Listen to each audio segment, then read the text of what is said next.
გადავალ უკვე თვითონ ლექციაზე. როგორც თქვი, პირველი ლექცია არის ფრუგალური მეცნიერება და სისტემური აზროვნება.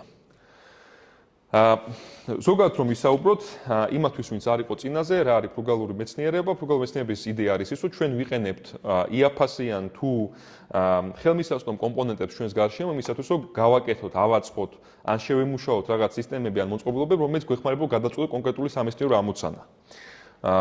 იდეა ამისა დაიბადა სტენფორდის უნივერსიტეტში და მის ერთ-ერთი პირველი გამოყენება იყო მალარიის დიაგნოსტირებისათვის აფრიკაში და გლობალურ სამხრეთში.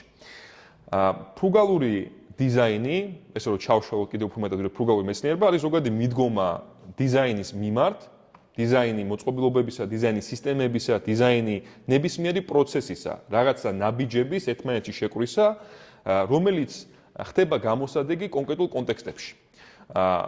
რას გულისხმობ ახლა ამით? როდესაც ჩვენ გაგვაჩნია კონკრეტული სამეცნიერო კვლევითი ან ინჟინერული ამოცანა, რომლის გადაწყვეტისას ჩვენ ვადგებით სამ დამამყოლებელ ფაქტორს. პირველი, ეს ფასის ბარიერი. თუ რაღაც არის ზვირი და ამის გამო ჩვენ რაღაცას ვერ ვახერხებთ, რომ გავაკეთოთ, იმიტომ გვაქვს შეზღუდვა ფასზე. მეორე, კონტექსტის სირთულე კომპლექსურობა. არის გარკვეული კონტექსტი, რომლის ფარგლებშიც, ან რომლის ფარგლშიც უნდა ფუნქციონირებდეს ან მოწყობილობა, ან მუშაობდეს სისტემა. და ეს კონტექსტი არის რთული. ანუ რაღაცა ისეთ სპეციფიკებს მოითხოვს, რომელიც მოქმედებს საწყის დიზაინზე ჩვენი სისტემისა და მოწყობილობისა. ამის ნათელი მაგალითი, ისევე ავიღოთ სტენფორდის გამოცდილება, ეს არის ცენტრიფუგები. ცენტრიფუგები არის ზვირი, $500 და მეტი საბაზისო ფასი. თუ გინდათ რომ კარგი ცენტრიფუგა გქონდეთ, რომელიც გამოგადგებათ იმაში, რომ გააკეთოთ სამედიცინო დიაგნოსტირება, გააკეთოთ სისხლის სხვა ტიპის ანალიზები და აფრიკაში მის გამოყენებას გარდა ღირებულებისა, იმიტომ რომ ამ ქვეყნებში არის შედარებით ნაკლები შემოსავალი და ნაკლები რესურსები, არის ასევე სხვა პრობლემა, რომელიც ჩვენ გქონდა 90-იანებში, ეხლაც გვაქვს ანახან, ეს არის უშუქობა, დენის ნაკლებობა. საქმე იმაში არის, უმეტესობა ესეთი პრეციზიული სამეცნიერო მოწყობილობა იყენებს დენს. ხო? ჩვენი დღევანდელი ცხოვრება იმაზე დაფუძნებული, რომ ჩვენ გვაქვს სტომა ელექტროობასთან და მას შეუძლია, რომ რაღაცებასაც მაგამდე ვაკეთებდით ჩვენი ხელებით და ჩვენი ენერგიით, ამაზე გადავიტანოთ. ამიტომაც ერთ-ერთი კონტექსტი, რომელიც არის აფრიკაში, ის არის, რომ მე რომ მქონდეს ცენტრიფუგა, მე არ მაქვს დენი, რომ ვამუშავოს ცენტრიფუგა. განსაკუთრებით თუ ვარ სადღაც საველე პირობებში. ეს ეხება არა მარტო აფრიკას, ნებისმიერ ადგილში, სადაც ჩვენ გვაქვს ელექტროობასთან პრობლემა, რაც არის სოფლიოს საერთაშორისო დიდი ნაწილი, საბედნიეროდ ეს მცირდება, ეს პრობლემა არსებობს. და კიდე არსებობს სხვა ესეთი მსგავსი კონტექსტები, რომელიც ზღუდავს, ანუ მოსაზღვრას უკეთებს, რის გაკეთება შეგვიძლია ჩვენ. და მესამე, მასშტაბირების საჭიროება. გწივა? არა? მოვიცით ბავშვებო, შემდეგზე შევეცდებით, რომ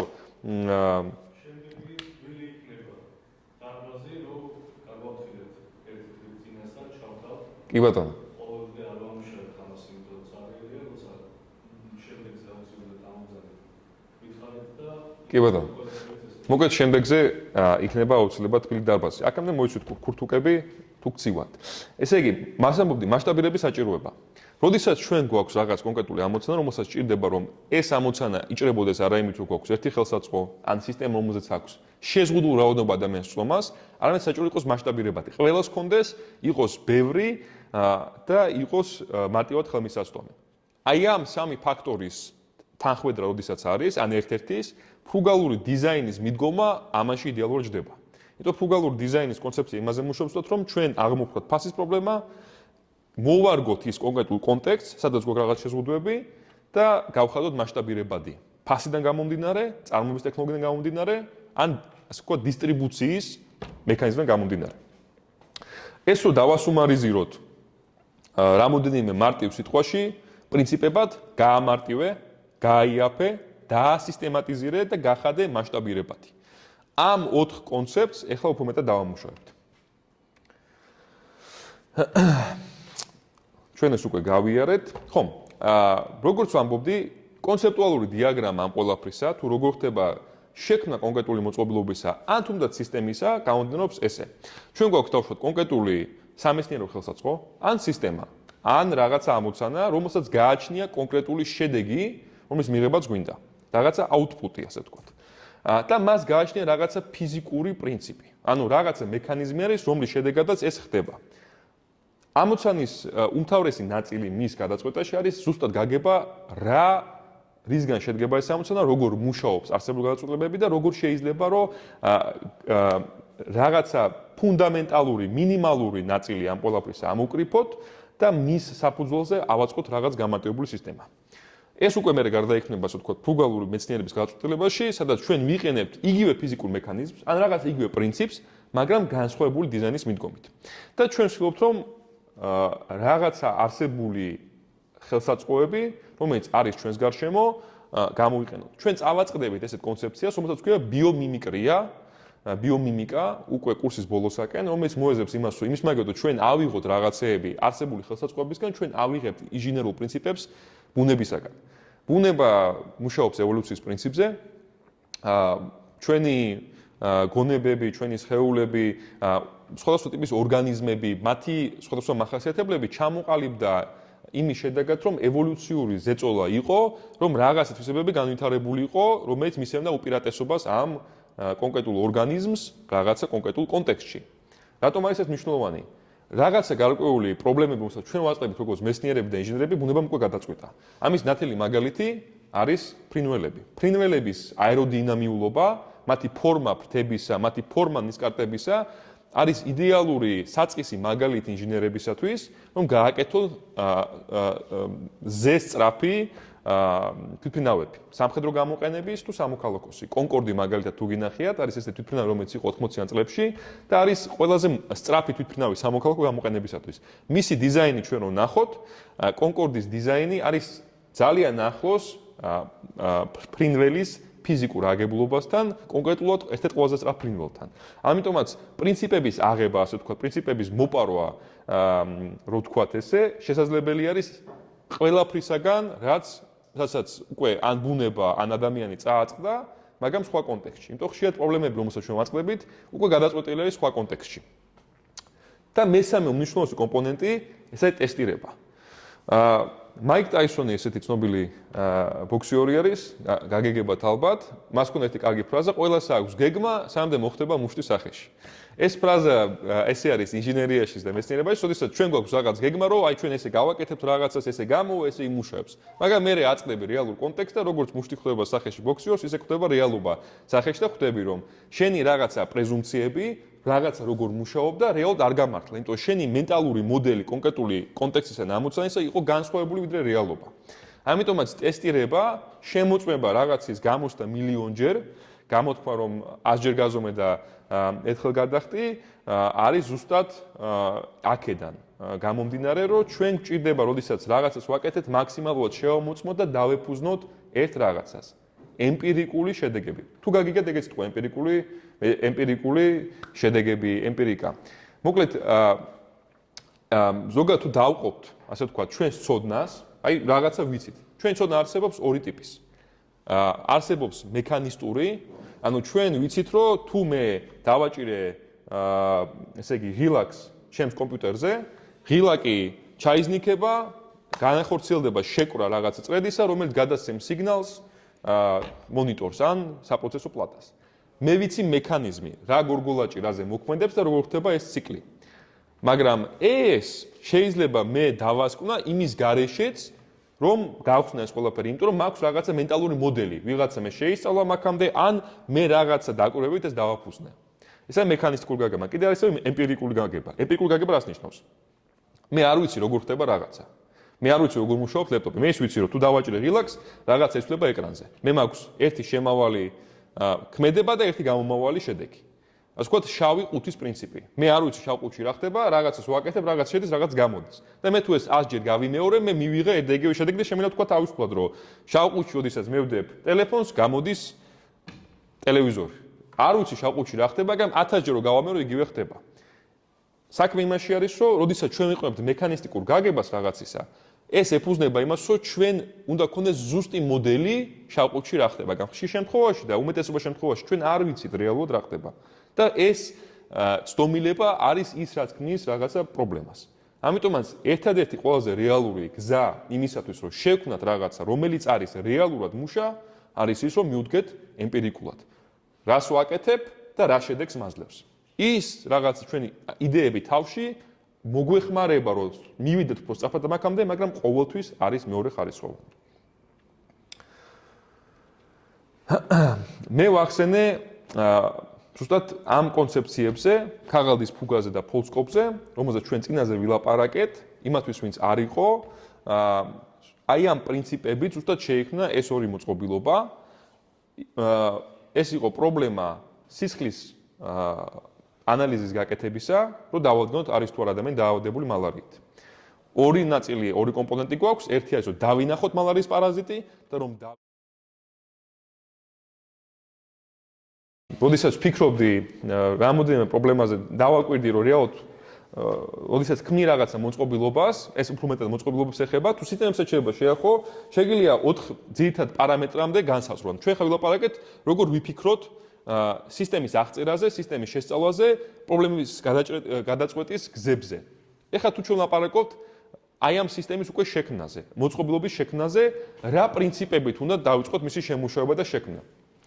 MEST არის აკრონიმი, რომელიც გულისხმობს 4 კომპონენტს. Modularity, evolvability, scalability, trackability. რაც ნიშნავს ახლა ესა, მოდულარულობა.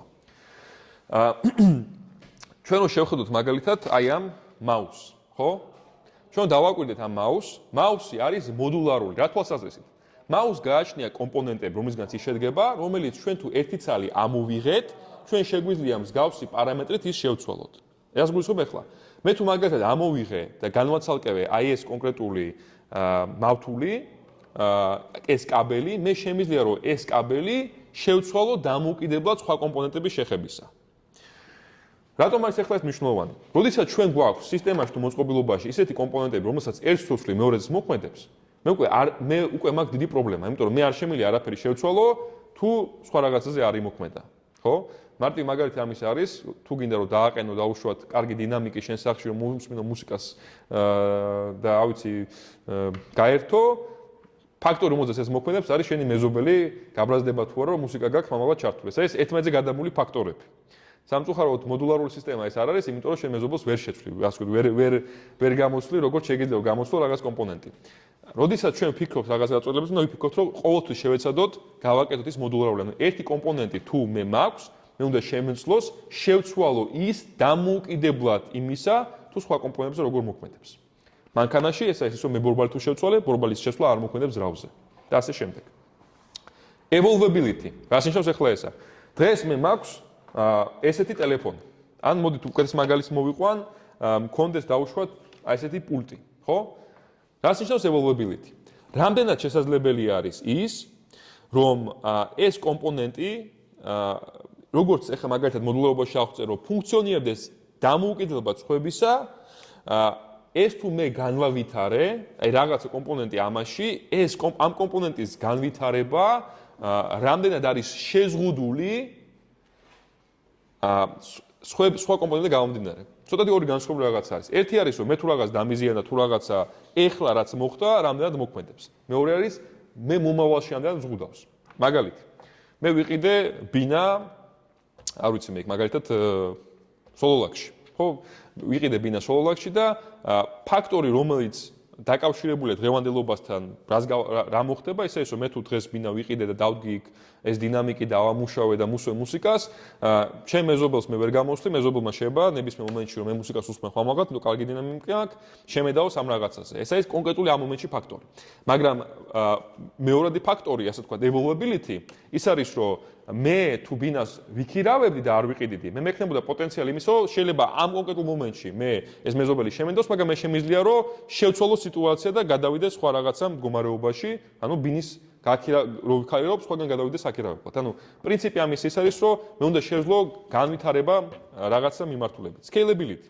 Scalability-ის ნაწილი არის ის, რომ მე უნდა შემეძლოს რაღაც კომპონენტი ისე განმავითარო, ისე გავზარდო ზომაში ან დავამასშტაბო, რომ სხვებს არ შეეხოს. ანუ ეს უკვე ეხება მასშტაბირების ნაწილს, რაოდენობას და ზომას. Trackability. ნებისმიერი კომპონენტის ცვლილება უნდა იყოს აღწერათი. როდის მე გეთქონიათ, რომ სახლში მიხვედით, ოთახში შეხვედით და დედა თქვენმა რაღაცა შეცვალა იქითკენ, თქვენი ძმა შემოვიდა, რაღაცები აგირიათ და რაც მარიცი სადევს რაღაცა გედო აქეთკენ და აი ვერ გაიგებს სადევს ახლა, ხო? სა ბანალური მაგალითი იმისა, რომ შენ თუ არ შეგიძლია კონდეს სისტემა, რომელიც აღწერს იმას, სად იმყოფება რაღაცა ნივთი დროსა და სივრცეში. შენ რო კონდეს მანქანა მაგალითად რომელსაც ქმნი და ან ვითარებ, შენ თუ არ შეგიძლია რომ თითოეული კომპონენტის მუშაობა, თუ თითოეული კომპონენტის ადგილმდებარეობა დაადგინო და დროში გააზომო, რაღაც მომენტში შეიძლება რაღაც დაგავიწყოს, რაღაც შეიძლება არ იმუშაოს და ვერ დაადგინო უბრალოდ სად რა არის. ამიტომაც ყველაფერი უნდა იყოს trackable. უნდა შეგეძლოს რომ გაიგოს სად არის და როგორ არის. აი მაგალითი ამის არის თუნდაც იგივე ეს მავთულების მაგალითი, მავთულებს რო შევხედოთ, ზედათ სურათში თქო არის ეს სასწაულად არეული, ერთი არის სივრცეში გამოყენებული, მაგრამ მეორე არის ის რომ ფერებს არანაირი მნიშვნელობა არ აქვს. ქვედა მაგალითს რო შევხედოთ, აქ ჩვენ გეომეტრიულად ვხედავთ სად რა მიდის, ეს პირველი, მეორე ვხედავთ რომ ფერები მიმანიშნებენ ფუნქციაზე, ანუ ნარინჯისფერი რაღაცა არის, ლურჯი რაღაც სხვა არის და შესაბამისად ეს კომპონენტები კმაყოფილდება აი ამ ქვედა მაგალითში, რომელშიც ზედაში არ კმაყოფილდება. ეს არის მოდულარული, მე შემიძლია ნარინჯისფერი მავთულები გამოცვალო ისე რომ სხვასაც შეეხოს, evolvability მე შემიძლია მავთულის ზომა გავზარდო ან ფორმა, ან სისქენ ეგეთი რაღაცა რომ სხვა მავთულებს არ შეეხოს, scalability მე შემიძლია ბევრი მავთული დავამატო ერთმანეთზე და ეს ზემოდან გადაედება და არ შეუშლის ხელს და trackability მე შემიძლია ფერების და ადგილმდებარეობის მიხედვით განსაზღვრო სად რა მიდის ზუსტად. მესტის კარგი მაგალითი. ეს არის სამხედრო სფეროდან, ბიჭებს შეიძლება ეცნოთ ეს იარაღი Counter-Strike-დან ან სხვა თამაშებიდან, ან გუგუებსაც თუ ხართ მოყვარული იარაღისა, ეს არის Heckler და Koch-ის XMR-ის ტიპის იარაღი. XMR იყო პლატფორმა, რომელიც შეიქმნა როგორც მოდულარული სისტემა. წარმოგიდგენთ რომ გაქვთ იარაღი, რომელსაც შეიძლება რომ ნებისმიერი კომპონენტი მოაძროთ, დაუმაგროთ, შეცვალოთ, გამოცვალოთ და გადააწყოთ ის ჩაოლებრივი და თქვა ავტომატიდან გადააწყოთ სასნაიპერო იარაღში ან შეგიძლიათ რომ შეამციროთ მისი ზომა და დაუმატოთ ნებისმიერი კომპონენტი. ანუ თითოეული ნაწილი მისი არის გამოსვლადი, შეცვლადი და მოყვება იდეალურად მორგებადი კომპონენტები, რომელიც ასე ვთქვათ out of the box ესე არის აწყობილი. ეს იყო ძალიან კარგი დიზაინი, მაგრამ სამწუხაროდ არ გამართლა იმის გამო, რომ ბოლოს ძალიან ძვირი ღირდა. სისტემური კარტოგრაფია. ასევე პარალელურად თუ გიქნებათ რაიმე კითხვები, დამისვით, მე შევჩერდები და შევეცდები რომ გასცეთ პასუხი. რას ნიშნავს სისტემური კარტოგრაფია? ჩვენ წარმოვიდგინოთ ნებისმიერი სისტემა, ან მოწყობილობა, ან პროცესი, ჩვენ შეგვიძლია რომ ეს სისტემა ავღწეროთ რაღაცა პარამეტრებით, ან შეგვიძლია ავღწეროთ რაღაცა ლუფებით. რას ნიშნავს ლუფი ახლა? მე თუ წავედი ახლა და შევჭამე მაკდონალდსში ჩიზბურგერი 1, 2, 3, 4 მე დავხარჯე ამაზე ფული რო დავხარჯე, მე მაქვს უკვე ხვალ ნაკლები ფული ამისათვის და შესაბამისად ხვალ უკვე შემიძლია ნაკლები ჩიზბურგერი შევჭამო თუ მომინდება. ხო, ბანალური მაგალითი ამისა, თუმცა ეგეც ყველასთვის ეგრე არ მუშაობს, შეიძლება მაგან არ გაგიკეთოს დემოტივირება, მაგრამ აქ ვლინდება ერთი ფაქტორი. წრედი. ნებისმიერ სისტემაში ეს არის ჩვენ ცხოვრებაში, სისტემებში მოწყობილობებისა თუ სხვაში არის წრედები. როდესაც მე ვაკეთებ რაღაცას, ის მაგას აქვს რაღაცა შედეგი, რომელიც მოქმედებს სხვა შედეგზე და შეიძლება თავდაპირველ ქმედებაზე მოქმედდეს და ესეთი წრედი ტრიალებს. ინგლისურად ამას ქვია feedback loop-ი.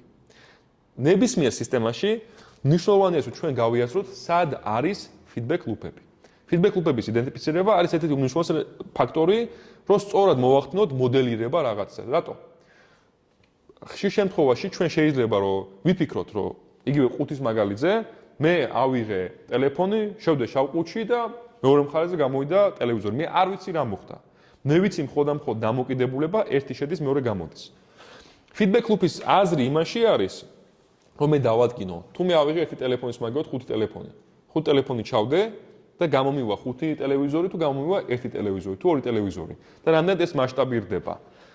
იდეა feedback loop-ების ანალიზისა ის არის, რომ მე მჭირდება დავალაგო თითოეული კომპონენტის დამოკიდებულება სხვა კომპონენტებზე და თავის თავთან მიმართებაში. აი აქ ეს აღწერილის ფსიქოლოგიის პერსპექტივიდან ამერანისთვის შეიძლება უფრო ნაცნობი იყოს, როგორ არის დამოკიდებულება დაუშვათ ფაქტორული ასე ვთქვათ დამოკიდებულება, რომ წარმოვიდგინოთ, მე ვფიქრობ, რომ мотиваცია მოქმედებს სწავლების უნარიანობაზე, ცოდნა, ასე ვთქვათ, საბაზო უნარიანობა მოქმედებს სწავლის უნარიანობაზე, მასწავლების ხარისხი მოქმედებს სწავლებაზე. ანუ მე მაქვს აქ დამოკიდებულება ერთი რაღაციდან მივდივარ მეორეზე და არ მაქვს არანაირი წრედი. მეორე შემთხვევაში თუ მე მაქვს ოპერაციული ფიქრის, ასე ვთქვათ, რეპრეზენტაცია, მოდელი, მე აქ ხედავ, რომ ფაქტორები ერთმანეთზე მოქმედებენ არა ერთი მხრიდან მარტო, არამედ არის ასევე ორმხრივი დამოკიდებულებები. ანუ ერთი რაღაცა მოქმედებს თავის თავზე, ის მოქმედებს მე სხვა რაღაცა და არის წრედები. წრედების იდენტიფიცირება არის უმნიშვნელოვანესი რამე, რომელიც გამოგადგებოთ, რომ ნებისმიერ სისტემას როდესაც აანალიზებთ, რა როგორ მოქმედებს სხვას და ის თავის თავზე როგორ მოქმედებს. ხო? რამდენი აქედან ვარჯიშობთ ან სპორტით ხარ დაკავებული? ოკეი. რა სპორტებით ხარ დაკავებული? მოდი ამერე შენ გადავიწყო. დარბაზი, ჯიმი. ოკეი. სხვები? ჯიმი. ოკეი. უბრალოდ სურა. ამერიკული ფეხბურთი და ჭიდაობა. ოკეი, ჭიდაობა კარგია. მე ჯუდოს დავდიოდი. რატო ვიძახი ხე სპორტის მაგალითად მომყავს? დაგვირებული ხართ ალბათ, რომ მოდისაც დიდი ხანი გაანებეთ ვარჯიშს თავს, რაღაც პერიოდი მერე ძალიან გიჭირ დაწყება და თქვენი мотиваციის დონე არის დაბალი. მაგრამ როგორც კი დაიწყებთ ვარჯიშს, ერთი კვირა, ორი კვირა გაქვთ რაღაცა პერიოდი, როდესაც ეს რთული არის, როდესაც გაქვთ რაღაცა დაბკულება, მაგრამ მერე უკვე იწყება დამოკიდებულება, რაც ხშირად ვარჯიშობთ, რაღაცა დონემდე, უფრო მეტი мотиваცია გემატებათ. ანუ ეს არის მაგალითი სისტემისა, სადაც ჩვენ გვაქვს წრედი. არის ერთი მხრივ და არის მეორე მხრივ. ანუ ჩემი სურვილი ვარჯიშისა მოქმედებს ჩემს ვარჯიშის უნარიანობას და ჩემი ვარჯიშის უნარიანობა და ქმედება ვარჯიშისა მოქმედებს ჩემს სურვილზე. ანუ არის წრედი. ესეთი წრედები ვლინდება ყველგან, ნებისმიერ სისტემაში. რამაც კომპლექსური არ უნდა იყოს და მათ იდენტიფიცირება არის ერთ-ერთი მთავარი ამოცანა, რომელიც კარგ კომპეტენტურ მეცნიერს ან ინჟინერს უნდა შეეძლოს. და აქ მარჯვნივ გვაქვს ესეთი მოდელი აისბერგის სისტემის, ასე ვთქვათ. როგორ შეიძლება რომ გავაანალიზოთ რაღაცა კატეგორიებად. მე ვახსენე პირველი რაღაცა ჩვენი პრეზუმპციები, ჩვენი გონებრივი მოდელი რაღაცა მუშაობს. ხო? აი ჩვენი წარმოდგენა როგორ მუშაობს მანქანა, ჩვენი წარმოდგენა როგორ მუშაობს ლეპტოპი, ჩვენი წარმოდგენა როგორ მუშაობს ნებისმიერ პროცესი. ეს არის საბაზისო, ასე ვთქვათ, ფუნდამენტალური ნაწილი, რომელზეც იგება სხვა ყველაფერი ჩვენს დაგეგმარებაში. ეს არის უმნიშვნელოვანესი ფაქტორი და ამიტომაც აი ამ ფაქტორზე რომ კონდეს ზუსტი კონტროლი არის მნიშვნელოვანი რომ ის დავშალოთ, გავაანალიზოთ, დავინახოთ, შევამოწმოთ რა როგორ მუშაობს. მეორე რაღაც ეს არის სტრუქტურები. სტრუქტურები, რომლებიც ჩვენ შეგვიძლია ავწეროთ აი ესე, ხო, როგორი არის წრედები. სტრუქტურები სისტემაში არის წრედები, არის დამოკიდებულებები. ზემოდან უკვე ჩდება ტრენდები. ტრენდები არის რა? ტრენდები არის რო განვაზოგადოთ სისტემაში წრედების კონკრეტული გავრცობა იმაზე თუ დროთა განმავლობაში საერთოდ მიისწრაფი სისტემა. ვარჯიშის მაგალითი რო გამოვიყენოთ, მე თუ ვარჯიშობ დიდი ხნის განმავლობაში, გარდა იმისა, რომ ის მანდომებს უფრო მეტ ვარჯიშს, დროთა განმავლობაში ვარჯიშის დაწყების სირთულე, ანუ რო გეზარება რაღაც გაკეთება, მცირდება და მცირდება. ანუ სისტემას გააჩნია ტრენდი, რომ მიისწრაფის ნულისაკენ თვალსაზრისით სირთულისა. ხო, ანუ ესა ტრენდები, ასე ვთქვათ, კონკრეტული წრედების დროთა განმავლობაში, როგორც ნავი ტივტივებს ზღვაში რაღაც მიმართულებით, ესე ტივტივი რაღაც მიმართულებისაკენ. ამას ინგლისურად ქვია დრიფტი. და კონკრეტული მოვლენები. მოვლენები არის უკვე ეს საფუძველები, რაც იგება, ჩვენი მოდელები რაღაც როგორ მუშაობს, სტრუქტურები, რომელსაც ჩვენ ხედავთ, ტრენდები, მის საფუძველზე ზემოდან ხდება კონკრეტული მოვლენები, რომელთაც მე შემიძლია რაღაც დასკვნები გამოვიტანო. თქვენ გექნებათ ამ სლაიდშოუზე წლომა, ვიცი რომ ეხლა ეს არის ბევრი ინფორმაცია, შეიძლება ერთდროულად იფიქოთ, რომ ეს როგორ ავითვისოთ, ჩვენ გვექნება კონკრეტული მაგალითი, კონკრეტული ვარჯიში, რომ ნელ-ნელა ეს კონცეპტები დავაინტეგრიროთ თქვენს რეალურ გამოყენებად პრაქტიკაში. ტრიზი. ტრიზი არის სისტემა, რომელიც არის ძალიან გამოსადეგი პრაქტიკული საინჟინრო გაწოდებებისათვის. მე ავწერე ზოგადი პრინციპები, ახლა გადავდივართ უკვე ძალიან კონკრეტულზე. საბჭოთა კავშირის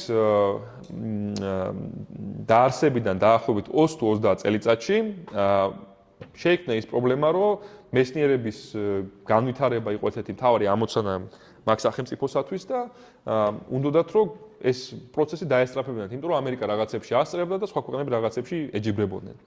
იყო ესეთი ადამიანი, რომელსაც ერქვა გენრიხ ალტშულერი, იყო ძალიან კარგი მეცნიერი, მაგრამ დიდი ხნის განმავლობაში მუშაობდა პატენტების ოფისში. პატენტები იცით რაც არის? მისი იდეა იყო, რომ თავისუფალ დროს ის აანალიზებდა პატენტებს და უყურებდა კანონზომიერებებს. გენრიხმა შეისწავლა შუაოსნები დაახლოებით 10,000 პატენტი. 10,000 პატენტი გაანალიზა 15 წლის განმავლობაში და ის ცდილობდა რომ გამოვინა კანონზომიერებები. დაზგვრისობ ახლა ამაში. ნებისმიერი რაღაცა ტექნიკური გადაწყვეტილება რომელიც არის, როგორ მოხდა მის გადაწყვეტილება და რა შეიძლება რომ ამ გადაწყვეტილებიდან განვაზოგადოთ ზოგადი პრინციპი მისი მოფიქრებისა. ეს არის ძალიან აბსტრაქტული და მაღალი დონის, ასე ვთქვათ, კონცეფცია.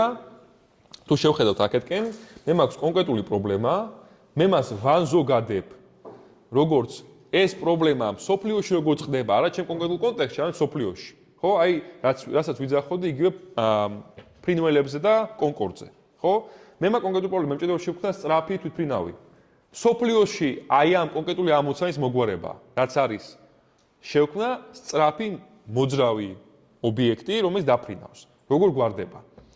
აქედან უკვე ხდება შესწავლა აი ამ პრობლემების გამოვლენა, როგორ გვარდება სოფლიოში და ხდება უკვე მოფიქრება გადაწყვეტილებისა ზოგადის გამოვლინება როგორ გადაწყდა ისა და მოფიქრება კონკრეტული გადაწყვეტილების. ანუ კონკრეტული პრობლემა, ზოგადი პრობლემა, ზოგადი გადაწყვეტილება, კონკრეტული გადაწყვეტილება. აი ეს ჯაჭვი არის. გენმიხმა ჩამოაყალიბა 40 სხვადასხვა პრინციპი და კონცეფტი ამის გაკეთებისა. თქვენ გექნებათ სტომა უკვე როდესაც შემდეგი ლექცია გვექნება ამ კვირის განმავლობაში ამ რესურსებზე, კონკრეტულ სავალჯიშოებზე, რომ ეს ყველაფერი გამოცადოთ კონკრეტულ კონტექსტში და ნახოთ ეს 40 პრინციპი რა არის. აქ არის ძალიან ბევრი ზოგადი პრინციპი, რომლის გამოყენებაც შეიძლება, რომ კონკრეტული ნებისმიერ პრობლემა ტექნიკური თვალსაზრისით გადაწყვეტოთ. რამდენად წარმატებული იყო ახლა ეს ყველაფერი, რომ დიდი კომპანიები როგორიცაა Samsung-ი, Boeing-ი, Airbus-ი, ხო? კომპანიები როგორც მიდიან ტელეფონებს თუ კომპანიები როგორც მიდიან თვითმფრინავებს, შეიყვანეს ეს სისტემა როგორც თავიანთი კურიკულუმის საფუძველი, როდესაც ახალი ინჟინერები აყავთ. და დღემდე ამის გამოყენება ხდება და იმდენად გამართლებული სისტემა იყო, რომ საბჭოთა კავშირიდან გავიდა და მთელ სოფლიოს მოედო. Key assumptions check. 2001 წლის 11 სექტემბერს მოხდა ტერორისტული შეტევა ამერიკის შეერთებულ შტატებზე, რომელმაც გამოიწვია ის, რომ დიდი ასე ვთქვათ, ღელვა იყო ეროვნული უსაფრთხოების ორგანოებში ამერიკაში, რომ ჩვენ რატომ ეს ვერ დავინახეთ წინასწარ, რომ ეს მოხდებოდა. და ძალიან ბევრი თავშეწყნის შემდეგ, ძალიან ბევრი კომისიის შემდეგ გამოვლინდა ის, რომ სახელმწიფო უშიშროების ორგანოებმა დაუშვეს ერთი დიდი შეცდომა. მათ არ გაანალიზეს მიუხედავად იმისა, რომ ისინი კრებდნენ ინფორმაციას ტერორისტებზე, რას აკეთებენ ისინი, რაზე ფიქრობენ, რას ჭამენ, რას სვამენ, ვის ელაპარაკებიან, მათი მენტალური მოდელი იმისა, თუ რას გაბედავდნენ თუ ვერ გაბედავდნენ, ან რაზე იყვნენ წამსვლელები, იყო მცდარი. მათი მენტალური მოდელი პრეზუმპციები არ იყო დაფუძნებული რეალობაზე და მათ დაუშვეს ის შეცდომა, რომ არ გადაამოწმეს და არასდროს არ დასვეს კითხვა. ჩვენ რო წარმოგვიდგენთ მაგ ესეთი აი ამ სისტემაზე, ხო, რომ ეს ადამიანები ამას არ იზრდებიან, იმიტომ რომ არ გაბედავენ. იმიტომ რომ ისინი არ აქვთ ამის ფული, არ აქვთ ამის რესურსები. რაღაცა საბაზისო წარმოდგენები თუ როგორ მუშაობენ ეს კონკრეტული ჯგუფი აღმოჩნდა მცდარი და აღმოჩნდა მცდარი იმის გამო, რომ მათ არასდროს არ დასვეს კითხვა. ეს მართლა ესე არის თუ არა? ანუ ეხოს, ასე ვთქვათ, ჩემბერში იყვნენ. ედა იგივე აზრით რეალებდა სულ და არავინ არ სწორდა ამას კითხვას. რატომ არის ეს მნიშვნელოვანი? იმიტომ რომ როდესაც ჩვენ ვლაპარაკობთ ნებისმიერ რამეზე, ნებისმიერ სისტემაზე, ჩვენ უნდა ვიყოთ ძალიან მკაცრები ჩვენ თავთან, რომ ვიცოდეთ ზუსტად და საკუთარ თავს კითხოთ, რა არის ის თავარი პრეზუმპციები, რაზეც ჩვენ ვაფუძნებთ ჩვენს არგუმენტებს. ანუ მე თუ ვიძახი, რომ იცი რა, ეხლა ეს მანქანა რო ავიღო და რო ჩავასხა ამაში ბენზინი, იმუშავებს, მაგრამ რო ჩავასხა დიზელი არ იმუშავებს. ჩემი პრეზუმპცია არის ის, რომ ეს ძრავი ვერ მუშაობს დიზელზე. მაგრამ მე როდისმე გადამიმოწმებია ესა, მე როდისმე ჩამიტარებია კონკრეტული ექსპერიმენტი ამისთვის, ემპირიკულად რეალურად მინახია ესა, დამისვია თუ არა კითხვის ქვეშ ჩემი კონკრეტული პრეზუმპციები. აი როგორც არის სვეტები, რომელზეც ერტყნობა ზედა სტრუქტურა, ჩვენი ნებისმიერი პროცესი, ჩვენი ნებისმიერი სისტემა ერტყნობა სვეტებს, რომელიც არის ჩვენი პრეზუმპციები და ძალიან მნიშვნელოვანი არის, რომ ეს პრეზუმპციები იყოს ყოველთვის კარგად განაზრდა და გამოვლენილი. ხო? ხო, ოკეი, შევისვენოთ. 15 წუთი? ოკეი, შეგიძლიათ გახვიდეთ საპირფარეშოში. ამირან, ჩვენ გვაქვს თომა საპირფარეშოზე ამ სათულზე თუ არა? კი, ოკეი, მომიასწრო. პენიერი. გაცნობის ერთმანეთის საშუალება კიდევ უფრო მეტი გვექნება. მე გავაგრძელებ სწრაფად გავევლიე რაღაცას, სავარაუდოდ ჩვენ ცოტათი გადავწყვეტებით დროს და გვექნება ეს სავარჯიშო გასაგრძელებელი უკვე დამოუკიდებლად, როდესაც დაემატებით ჯგუფებს ჩვენ დავიყოფით ახლა ჯგუფებად და სავარჯიშოს გავაგრძელებთ დამოუკიდებლად, შემდეგი ლექციისათვის, ვორქშოპისათვის გვექნება კონკრეტული ამოცანა, რომელსაც გააკეთებთ. მე მინდოდა გამეარა კონკრეტული მაგალითი ფრუგალური დიზაინისა, რაც ეხება სატელიტებს. თქვენ გექნებათ ამის ნახვის საშუალება უკვე პრეზენტაციიდან, როდესაც წახვალთ სახლში, ამას გამოგიგზავნით, ამას ეხლა არ დავხარჯავ დროს და რეკომენდაციებს მოგცემთ კონკრეტულს. მე ხაზს გესაუბრეთ. შეგიძლიათ ეს სამი წიგნი გადმოწევოთ ინტერნეტიდან, ეს არის სამი წიგნი, რომელიც ძალიან მოგეხმარებათ თუ გინდათ რომ აიმაღოთ თქვენი კომპეტენტურობა აი ამ საკითხებში. პირველი, კი, ყველაფერი იქნება ჯგუფში ჩაგდებული. ეხლა კი, ჩვენ წესდარიგით მე სამივე მაქვს და ჩავაგდებ ამას ჯგუფში. შეიძლება მეორე არ მქონდეს ფიზიკური ფორმა, ფიზიკური ასლი შეიძლება მქონდეს ამისა. ესე იგი, პირველი NASA სისტემური ინჟინერიის ჰენდბუკი. საბედნიეროდ NASA-ს ინფორმაცია არის საჯარო. შეგიძლიათ რომ ეს წიგნი გადმოწეროთ, არის გადასარევი ძალიან დიდია ოღონდ და სიღრმისეული ანალიზი სისტემური ინჟინერიის მიდგომების, ანუ სისტემური ინჟინერიის თვალსაზრისით კონკრეტული ამ აზროვნების პრინციპების აღება და დანერგვა რაღაცის გაკეთებაში. მეორე წიგნი, ეს არის ჩემი ესეთი უსაყვარლესი წიგნი, ეს არის მეცნიერების და ინჟინერიის კეთების ხელოვნება. სწავლის სწავლა. უმაგრესი წიგნი არის დაწერილი რიჩარდ ჰემინგის მიერ, რომელიც იყო სამხედრო ინჟინერი, მუშაობდა ამერიკის საზღვაო ფლოტში და მისი გამოცდილება 30 წელიწადის როგორ ასწავლიდა ინჟინერებს და მეცნიერებს, როგორ აყვარებდა ამ საქმეს, არის აქ აღწერილი და დამიჯერეთ ამ წიგნს წაიკითხავთ, მართლა ბევრად უფრო და შეგიყვარდებათ საქმე, იმიტომ რომ ძალიან კარგად არის აღწერილი, ბევრი ისეთი მომენტი, რომელსაც მარტო გამოცდილებით ღებულობ ამ სფეროებში. და მესამე წიგნი დონელა მედიუსის მიერ Thinking in Systems, ფიქრის სისტემებში. ეს არის აბსტრაქტული შედევრი წიგნი, სადაც ლაპარაკია ყველაფერზე. პოლიტიკური სისტემები, ორგანიზაციული სისტემები, ინჟინერული სისტემები, ყველაფერი რაც კი ეხება ზოგადად სისტემებს. აი ამ სამ წიგნს გირჩევდით, რომ გადახედოთ, გადაავლოთ თვალი და აქედან ამოკრიფოთ ისეთი რაღაცები, რომელსაც თქვენ გამოგადგებათ. დამიჯერებთ, არ ინანებთ. კონკრეტული კითხვები თუ გაქვთ, იმაზე მე რაც მაქამდე ვისაუბრე, კონკრეტულ კონცეპტებზე რომ მიუბრუნდეთ, სამდე ჩვენ გადავალთ კონკრეტულ დავალებაზე, რომელიც ექნება დღეს ნაწილს გავაკეთებთ და ნაწილი გექნებათ უკვე რომ გააგრძელოთ დამოუკიდებლად სახლში. არა, ყოველ გაკვეთილზე არ მოგვიწევს. დღეს თქვენ ჭირდებოდა ლეპტოპი, ცოტათი დროში გავიწელეთ იმისათვის, რომ გავკეთებინა ახლა საუბრობ, რასაც მე მოგცემთ. კონკრეტულ გაკვეთილებზე სადაც გვექნება პრაქტიკული სამუშაო უშუალოდ ინფორმაციული, მან დაგჭირდებათ ასევე კადზე, კომპიუტერულ კომპიუტერულ სისტემ დიზაინზე. რამე სხვა კითხვა ხომ არ არის? ოკეი. მაშინ გადავალთ კონკრეტულ ამოცანაზე. საერთოდ მეორე. ეხლა იმის მიხედვით, რაც თქვენ მოისმინეთ, და მე გავაზიარებ ჯგუფში პრეზენტაციის ლინკს. ეს არის 50 წუთიანი აქტივობა და ამისთვის სამწუხაროდ რო არ გვექნება, ჩვენ შეგვიძლია ცოტა უფრო დიდი ხანი დავშოთ, მაგრამ არის თქვენი გრაფიკი როგორი არის. ამიტომაც ჩვენ ალბათ დამატებითი 15-20 წუთი დავაგვიანებთ, რომ ნახევარი მაინც მოვასწროთ აქ აკეთება, ნაწილი გექნებათ სახლში. არის შემდეგი დავალება. წარმოიდგინეთ, თქვენ ხართ ქალაქის საგანგებო საზოგადოებრივი ჯანდაცვის მონიტორინგის გუნდი. ქალაქში გავრცელდა უცნობი დაავადება. თქვენ გაქვთ ეპიდაფეთქების პირველი 3 კვირის არასრული მონაცემები. აი რომ წარმოიდგინოთ როგორც COVID-ი გავრცელდა, წარმოიდგინეთ რომ ეს COVID-ის დასაწყისის პერიოდი და გაქვთ 3 კვირის მონაცემები. დღეს გაიგეთ მოკლედ ამის შესახებ და გაქვთ კონკრეტული ამოცანები. თქვენმა გუნდმა უნდა განსაზღვროს. რეალურად რა ხდება? რა არის მთავარი კითხვები, რომელსაც უნდა დასვათ და უპასუხოთ? რა უნდა იყოს მონიტორინგის ქვეშ? როგორ უნდა მონიტორინგდებოდეს ეს ყველაფერი და რა ტიპის ჩარევა უნდა განხორციელდეს შემდეგ ეტაპზე. მოიფიქრეთ პრინციპები და სისტემების ნაკრები იმ პრინციპების მიხედვით, რაც ახლა გასწავლეთ.